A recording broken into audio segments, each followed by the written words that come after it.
ठीक है, ये बेसिकली वो छोटे छोटे यूएसपी पॉइंट्स हैं जो केयर सुप्रीम को मार्केट में एक हमारा सबसे ज्यादा बिकने वाला प्रोडक्ट बना रहे हैं। ठीक है, नेक्स्ट चीज, तो सबसे पहला आता है हमारा क्यूमुलेटिव बोनस।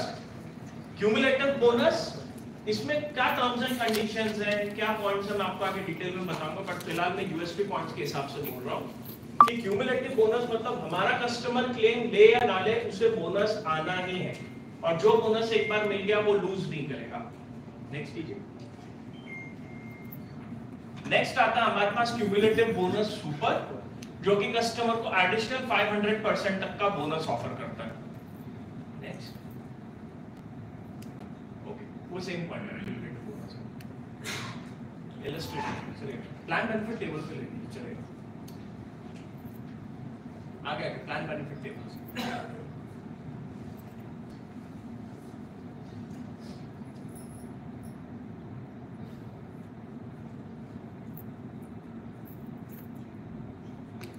नेक्स्ट ये जी, तो ये बेसिकली केयर सुप्रीम का प्लान बेनिफिट टेबल है, जिसमें आप देख सकते हैं कि आपके पास जो सम एश्योर्ड है वो 7 लाख से शुरू होके 1 करोड़ तक अवेलेबल है हमारे पास।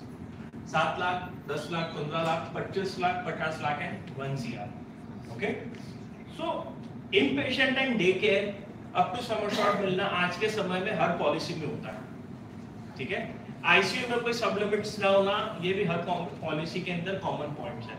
बट जो पॉइंट्स इनको अलग करते हैं वो आता है कि जब हम बात करते हैं किसी एडवांस ट्रीटमेंट मेथड की, जिसमें रोबोटिक एंड लेजर सर्जरीज आती हैं, तो बहुत सारी जगह पे नोटिस किया कि वहां पे लिमिटेशंस आ जाएंगे, एक पर्टिकुलर प्राइस फिक्स आ जाता है।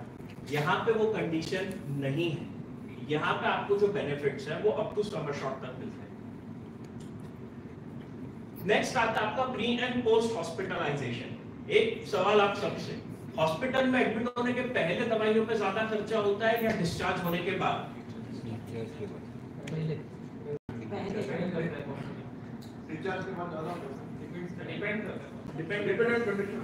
देखिए, इसके अंदर एक सिंपल होता है कि देखिए, जो हम अभी जो मेरी जानकारी, अगर इसमें कुछ और आप लोग ऐड करना चाहे तो कर सकते हैं, appendix, accident, heart attack, stroke, ये 4 कंडीशंस के अलावा अगर हम किसी भी कंडीशन के लिए डॉक्टर के पास जाएं तो हमें वो पहले मेडिसिन सजेस्ट करता है और डायग्नोस्टिक टेस्ट।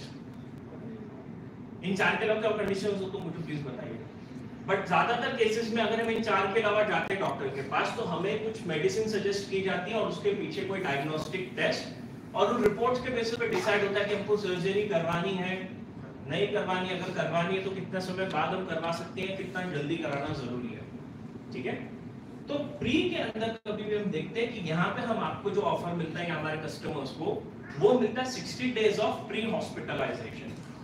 यानी कि एग्जांपल एक तौर पे लेते हैं कि हमारा कस्टमर है जो कि 10 जनवरी को एडमिट होने वाला है हॉस्पिटल में, डॉक्टर ने उसको 10 जनवरी एडमिट होने बोला, 11 जनवरी की उनकी सर्जरी है, तो हमें 9 जनवरी तक के पीछे भी जो 60 डेज है उस दौरान उन्होंने जो भी doctor prescribe medicine, doctor recommended test या डॉक्टर कंसल्टेशन चार्जेस पे किए, वो मैं उन्हें रीइंबर्स करूंगा।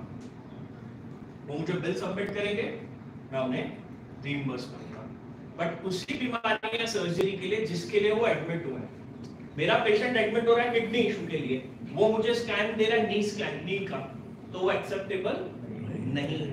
या तो मुझे डॉक्टर से कनेक्शन लेटर दे कि हम किडनी में सर्जरी कर रहे थे तब हमने घुटने में सुई मार दी। किडनी बहुत नजदीक है घुटने की, गलती हो जाती है इंसान से, या सुई छोड़ दी हमने, अब ये से कम होता है, पहले बहुत छोड़ रहे थे, बढ़िया चीज फैशन चलता था। अब नेक्स्ट यहाँ पे आता है आपका post hospitalization. Post hospitalization basically हमारा रिकवरी पीरियड होता है किसी भी पेशेंट के लिए, जो कि 180 डेज तक का, which is almost 6 months. In 6 months में पेशेंट को 2 चीजें पता चलेंगी, दोनों में से एक बेसिकली, पहला कि मेरी दवाइयां एक लिमिटेशन तक है, उसके बाद खत्म है, या उसको ये पता चलेगा कि ये जो मैं दवाइयां ले रहा हूं ये अब लाइफ टाइम मुझे खानी है। तारक मेहता खत्म हो सकता है, दवाइयां मेरे जीवन में जाने तक चलेंगी, तो दवाइयां फिक्स्ड है। तो हम उन्हें 180 डेज तक का again doctor prescribe medicine, doctor recommended test and doctor consultation charges हम उन्हें